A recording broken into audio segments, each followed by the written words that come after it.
Hello friends, आज हम dog and cat के रिलेटेड जो क्वेश्चन एग्जाम में पूछे जाते हैं उस पर फोकस करेंगे। क्वेश्चन है आपके सामने, what type of placenta is characteristics of the bitch और dog. Option 1 is discoidal, second diffuse, third cotyledonary and fourth one is जूनोरी।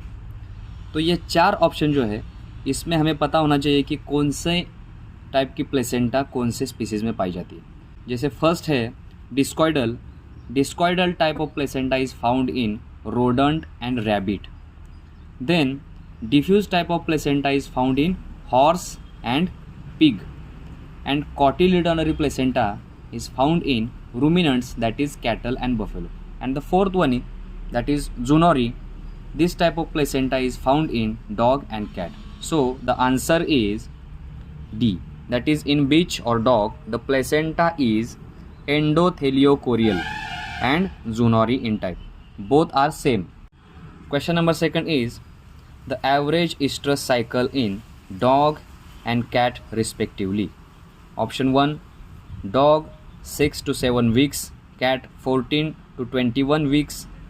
In dog 6 to 7 months, in cat 15 to 21 days. Option 3 is 3 to 4 months and cat 30 to 35 days. और last option is 12 months, in cat 7 to 10 days.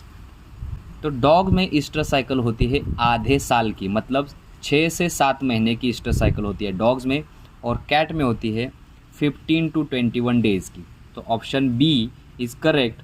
तो उसका explanation भी यहाँ पे दिया है। Oestrus cycle in dog is 6 to 7 month and the heat period 4 to 14 days. Dog type of oestrus is mono oestrus, that is साल में केवल 1 या फिर 2 ईस्ट्रस साइकिल शो करना। और जो कैट है उसकी ईस्ट्रस साइकिल होती है 15 से 21 डेज़ की, और जो उसका हीट पीरियड होता है वो 9 से 10 डेज़ का होता है। और कैट जो है वो सीजनल पॉलीस्ट्रस है। इसका एक्सप्लेनेशन दिया है जीसी बैनर्जी की जो किताब है उसमें बहुत अच्छी तरह से इसका एक्सप्लेनेशन दिया है। Then question number 3 is which of the following mineral is required in highest concentration in the dog nutrition. Option number 1 is magnesium, iodine, selenium and calcium. Calcium की मात्रा जो होती है वो डॉग के रेशन में सबसे ज़्यादा होनी चाहिए, वो होती है 1% या फिर उससे थोड़ा ज़्यादा। तो यहाँ पे इसका एक्सप्लेनेशन भी दिया है और आंसर भी दिखा रहा है डी। एक्सप्लेनेशन यहाँ पे as per NRC, that is national research council feeding standard, a dog require 1% of calcium and sodium chloride in their diet. Question number 4 is minimum crude protein requirement in dog as per ISI standard. Option number 1 is 20, 22, 24 and 26%।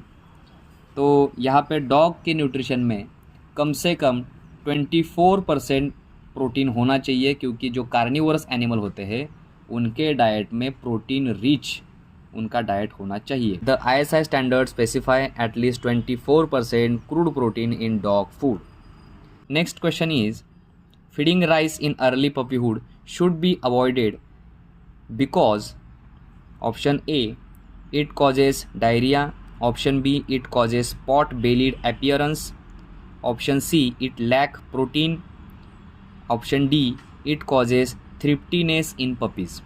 So answer is it causes pot bellied appearance because जो dogs होते हैं अगर early as में हम उनको rice खिलाएंगे तो उनका जो पेट है वो बल्जिंग दिखेगा।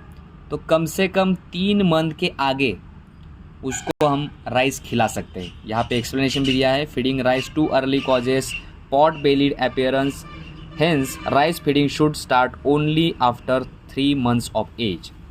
Thank you.